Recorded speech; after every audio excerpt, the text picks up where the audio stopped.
নমস্কার বন্ধুরা, আমার চ্যানেলের আর একটা নতুন পর্বে আপনাদের সকলকে স্বাগত।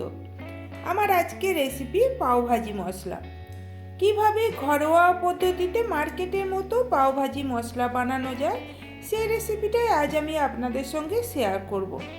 তাই আপনাদের কাছে রেসিপিটা শেষ পর্যন্ত দেখার অনুরোধ রইল।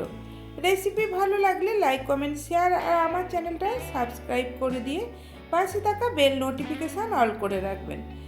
আসুন তাহলে শুরু করা যাক আমার আজকের রেসিপি।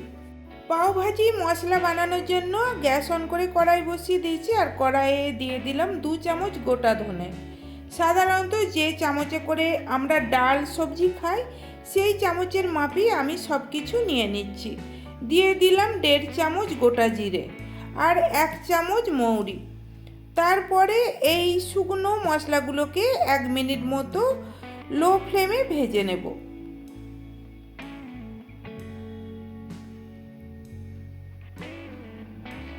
লো ফ্লেমে 1 মিনিট ভেজে নেওয়ার পর আমি মশলাগুলোকে একটা আলাদা প্লেটে নামিয়ে নিলাম।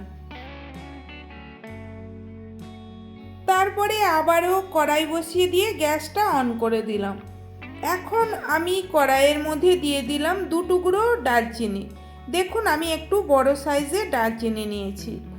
দিয়ে দিলাম একটা বড় এলাচ। আপনাদের কাছে বড় এলাচ না থাকলে 3-4টে ছোট এলাচ দিতে পারেন। দিয়ে দিলাম 1/2 চামচ গোলমরিচ আর 10 থেকে 12টা লবঙ্গ, 5টা শুকনো লঙ্কা, 2টো তেজপাতা। তারপরে আবারও এই শুকনো মশলাগুলোকে 1 মিনিট মতো লো ফ্লেমে ভেজে নেব।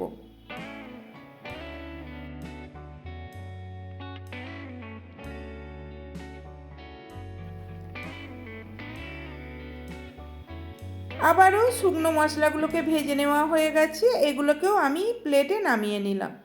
তারপরে এগুলো ঠান্ডা হয়ে যাওয়ার পর আমি একটা ছোট মিক্সিং জারের মধ্যে নিয়ে নিলাম।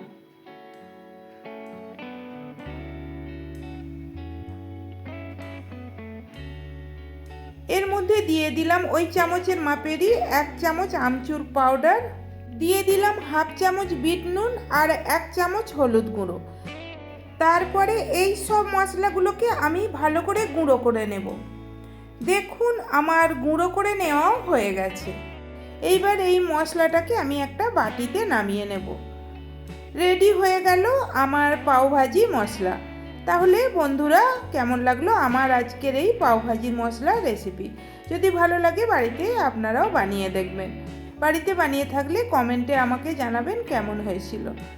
আজকের মতো তাহলে রেসিপিটা এখানেই শেষ করলাম। আমি আবার হাজির হব পরবর্তী রেসিপি নিয়ে।